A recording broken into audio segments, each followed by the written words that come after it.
సంస్థలు 34% ఉన్న BC reservation 24% కుదించి 16,000 మందిని పదవులకు దూరం చేసిన బీసీ ద్రోహి జగన్ రెడ్డి ఇప్పుడేమో నా బీసీలు, నా ఎస్సీలు, నా ఎస్టీలు అంటూ గొంతు చించుకుంటున్నారు. కూటమి ప్రభుత్వం అధికారంలోకి వచ్చిన తర్వాత బీసీలకు 34% రిజర్వేషన్లతో బీసీలకు సముచిత స్థానం కల్పిస్తున్నాం.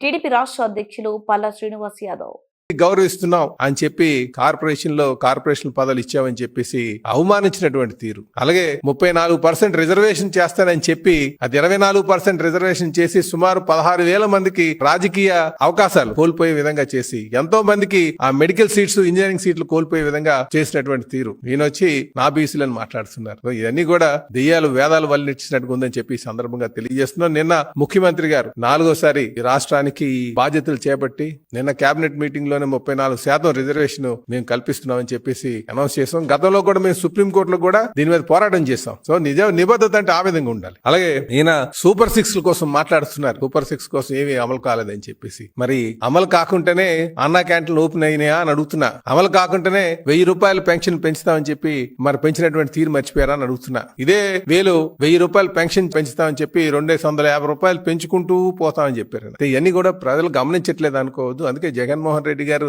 మాట్లాడుతుంటే అది దెయ్యాలు వేదాలు వల్లించినట్టుగా ఉందని చెప్పేసి ఈ సందర్భంగా తెలియజేస్తున్నాం. చెప్పాలంటే ఇందాక చెప్పాను, ప్రజా తీర్పు ఏ నాయకుడికైనా సరే ప్రజలు ఇచ్చినటువంటి తీర్పుని గౌరవించాల్సినటువంటి అవసరం ఉంది. 23 సీట్లు అప్పటికే 3 మార్లు ముఖ్యమంత్రిగా చేసినటువంటి వ్యక్తి చంద్రబాబు నాయుడు గారు ప్రజా తీర్పును గౌరవించి అసెంబ్లీలో కూర్చొని ప్రజల యొక్క బాణిని వినిపించినటువంటి తీరు మీరు గమనించాలని చెప్పి తెలియజేస్తారు.